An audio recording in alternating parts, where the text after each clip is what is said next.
Halo sahabat karet semuanya, kembali bersama saya Sahari dalam channel Dunsaka Dunia Sahabat Karet.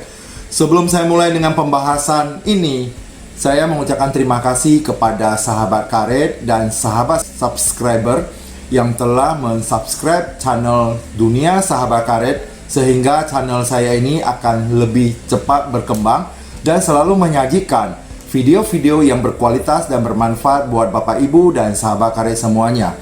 Pada kesempatan ini saya kembali untuk memperkenalkan tentang pabrik, dan pada saat ini yang saya perkenalkan adalah mengenai kualitas. Kalau berhubungan dengan kualitas, tentu saya memperkenalkan bagaimana pengujian di laboratorium.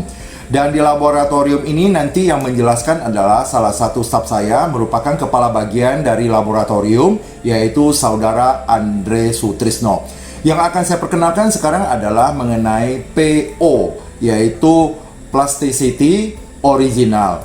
Kalau kita lihat PO ini juga sangat penting karena ini juga merupakan satu perhatian dari para pembeli. Di PO ini atau Plasticity Original ini tercantum di dalam SNI atau Standar Nasional Indonesia, itu minimalnya adalah 30. Kalau ada orderan dari nasabah, kita harus memperhatikan SNI dan permintaan. Tidak boleh kurang dari 30, dan kalau itu permintaan dari pelanggan atau nasabah, perusahaan atau pabrik karet wajib mengikutinya. Contohnya, permintaan dari salah satu nasabah, misalnya dari ringnya dari 33 sampai 41, berarti PO-nya itu antara 33 sampai 41.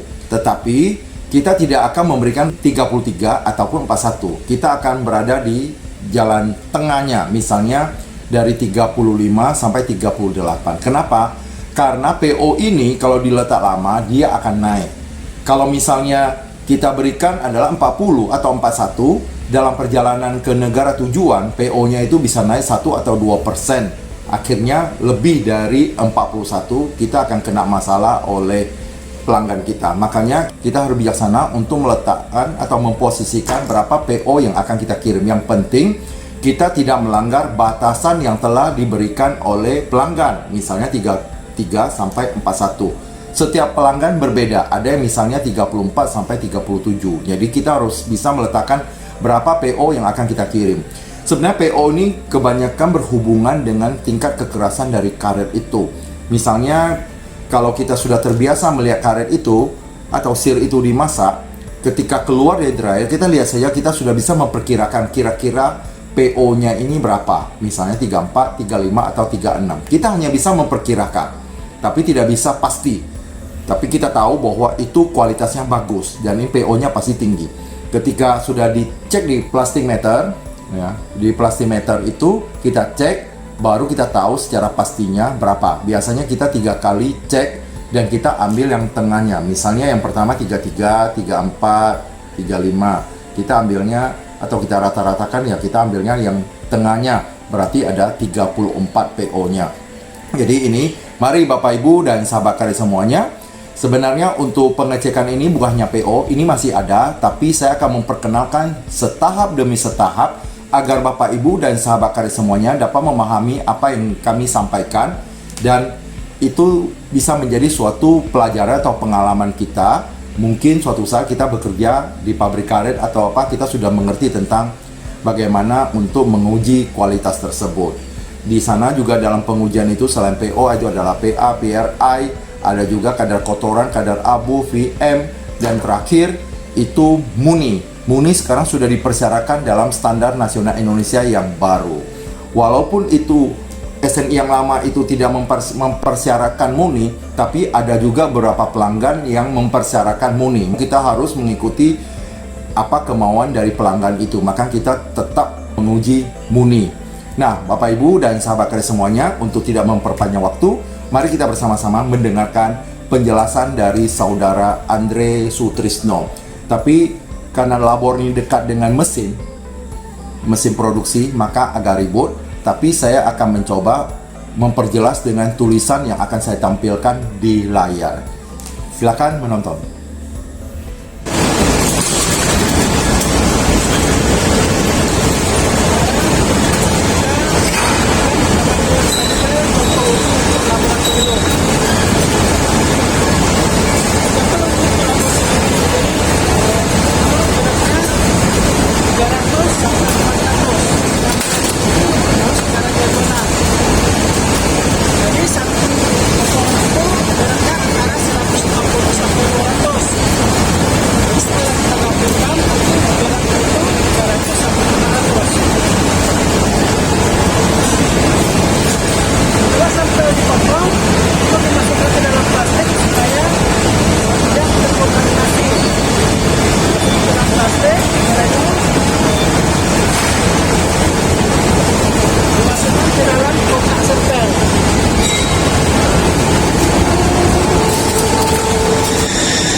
Ya.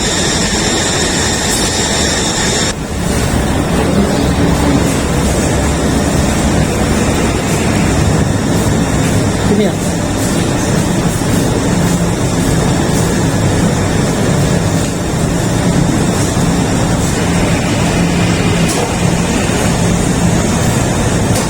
Sekarang sampai dibawa ke laboratorium dilakukan penimbangan sebelum diidentifikasi.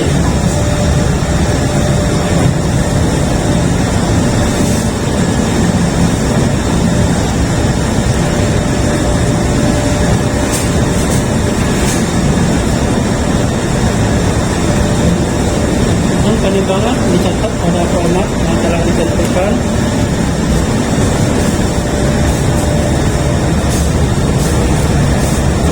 Oke.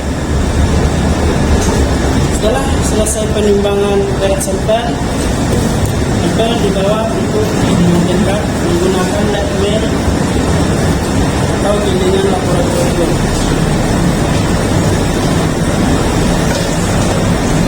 Sebelum mengoperasikan gilingan laboratorium, kita harus mengecek dalam cairan air untuk sebagai rol pendingin. Karena apa? Karena rol yang panas bisa menyebabkan pengujian nilai pH akan rendah. Makanya kita gunakan air pendingin.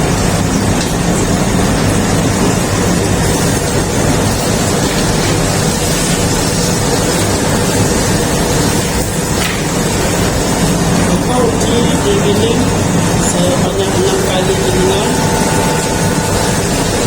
sesuai dengan SNI 1903/2017.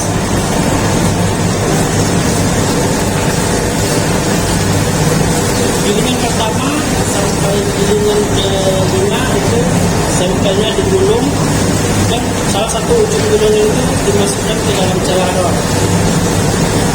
Terus selanjutnya setelah gilingan ke-5 sampel juga dilipat 2.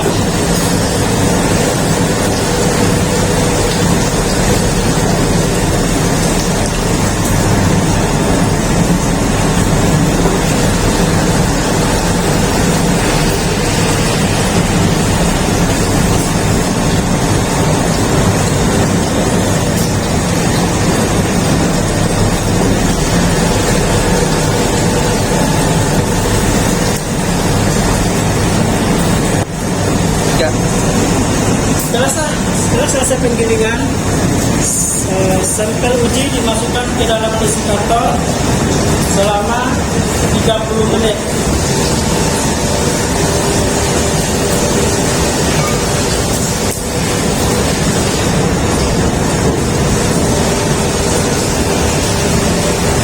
Ya. Setelah 30 menit, sampel yang sudah desikator kita keluarkan sampelnya untuk dipotong untuk sampel uji.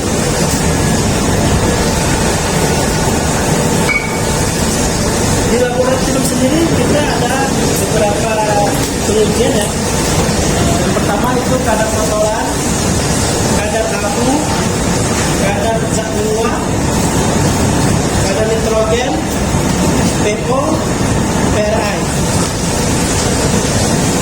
Dan sekarang sudah ditetapkan juga SNI yang terbaru untuk melakukan pengujian pemotongan sampel uji. Itu di laboratorium sendiri ada beberapa pengujian, yaitu pengujian kadar kotoran, pengujian kadar abu, pengujian kadar zat menguap, pengujian kadar nitrogen, pengujian pH dan pRI. Di SNI 1903/2017 ini kita sudah diwajibkan untuk menguji moni viscosity. Jadi ada tambahan moni viscosity. Untuk berat sampelnya sendiri sudah ditentukan sesuai dengan SNI. Jadi kita itu bekerja harus sesuai dengan standar.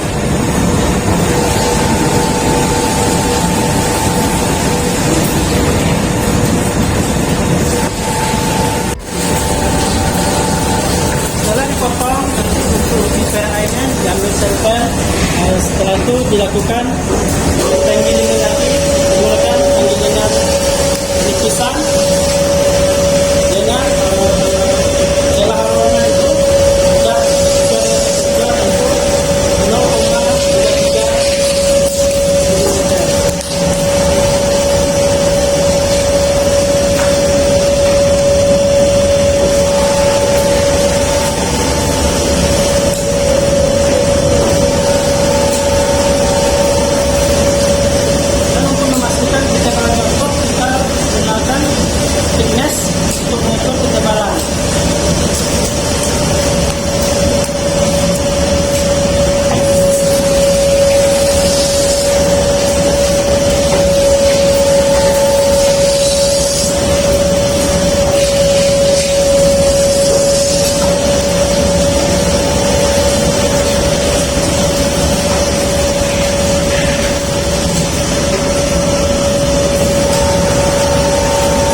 Iya. Setelah pemeriksaan selesai, untuk uji PO, PA, dan PRA itu kita melakukan pembentukan kancing.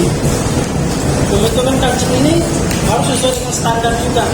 Itu, untuk ukuran diameter itu 13 mm, dan untuk ketebalan tadi kita sudah ukur dengan 13, itu ketebalannya itu 3,2 sampai 3,6.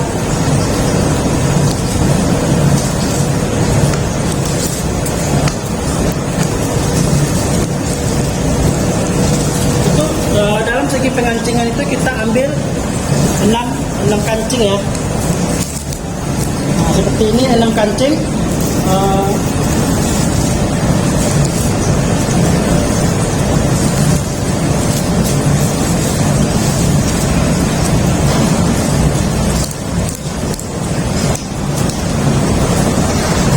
Jadi 6 kancing itu 3 kancing untuk uji plastisitas awal atau PO, dan 3 lagi untuk plastisitas pengusangan atau setelah di over.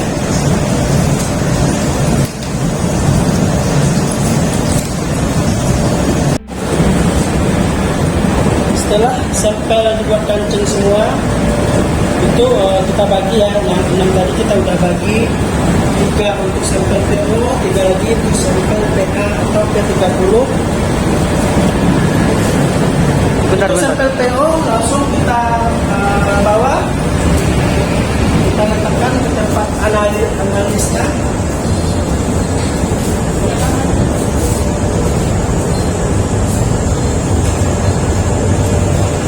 Untuk sampel PO ini kita uji menggunakan plastimeter. Bagaimana sudah dijelaskan di video sebelumnya, penggunaan plastimeter, pengecekan plastimeter sebelum digunakan, itu kita sudah jelaskan di video sebelum ini. Sekarang kita lanjut aja untuk video berikutnya. Jadi untuk pengujian ini, sebelum kita menguji contoh uji yang kita ambil dari SIR tadi, kita lakukan dulu pengujian CV rubber.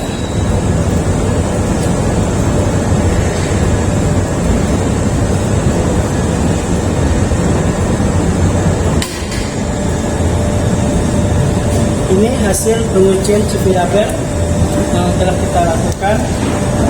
Itu untuk hasil pertamanya itu dapat 30, sampai kedua 30, sampai ketiga 30 juga. Jadi 30 itu kita rata-ratakan, yaitu 30,0. Setelah itu rata-rata dari CV rubber standar itu ada ya, kemarin sudah kita jelaskan bahwa rata-ratanya 30,8. Jadi nanti 30,8 itu untuk mencari deviasinya kita kurangkan dengan rata-rata yang kita dapatkan. Jadi deviasinya itu 0,8.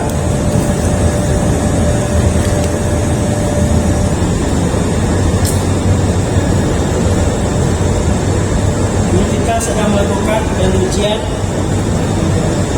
PO atau plasticity original atau plastik awal.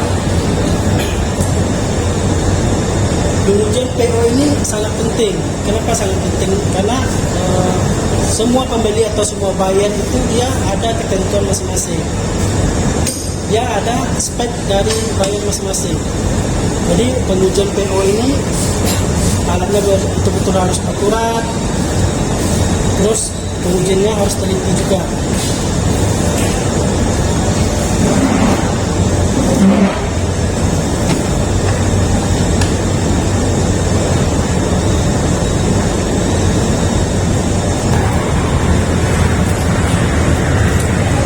Analisa PO tersebut, kita ada target masing-masing. Kita ada spek dari SNI, ada spek dari pembeli. Kita harus ikuti keduanya. Harus ikuti keduanya begini maksudnya. Kita tidak boleh di bawah spek SNI, dan spek buyer harus kita ikuti juga. SNI itu ada speknya untuk PO dia minimal 30. Kalau spek pembeli itu tergantung bayarnya. Sekarang kebetulan pabrik saya itu memproduksi untuk hewan Amerika, jadi speknya itu 32 sampai 36. Jadi itu harus kita ikuti. Dari hasil uji yang kita dapatkan sekarang itu PO-nya ada 34. Jadi untuk spek R1 Amerika itu sendiri kita udah memenuhi persyaratannya. Baik sahabat karya semuanya, tadi Saudara Andre sudah menjelaskan panjang lebar mengenai bagaimana tata cara untuk pengetesan atau pengujian terhadap PO. Pada vlog yang lalu kita sudah masuk kepada pengujian bagaimana untuk mengetahui kualitas dari SEER ini dan juga bagaimana untuk mengetahui keakuratan dari alat itu dengan menguji yang disebut dengan CV rubber. Jadi CV rubber itu menguji untuk kualitas. Misalnya CV ready diuji, apakah hasilnya sama dengan yang tertera di dalam lembaran kertas itu. Kalau sama berarti akurat, dan plastimeternya pun juga akurat. Makanya kedua hal itu kalau sudah akurat, makanya itu bisa dites. Nah sekarang karena walaupun kemarin kita sudah tes dan ini menjadi aturan, setiap pagi itu dilakukan pengetesan dulu terhadap keakuratan dari alat, termasuk dari kualitas karetnya dengan menggunakan CV rubber. Nah, demikian Bapak Ibu penjelasan mengenai PO. Mudah-mudahan ini bermanfaat buat Bapak Ibu dan sahabat karet semuanya. Terima kasih. Semoga Bapak Ibu dan sahabat karet semuanya selalu sehat, sukses, bahagia, dan selalu menjadi orang yang luar biasa.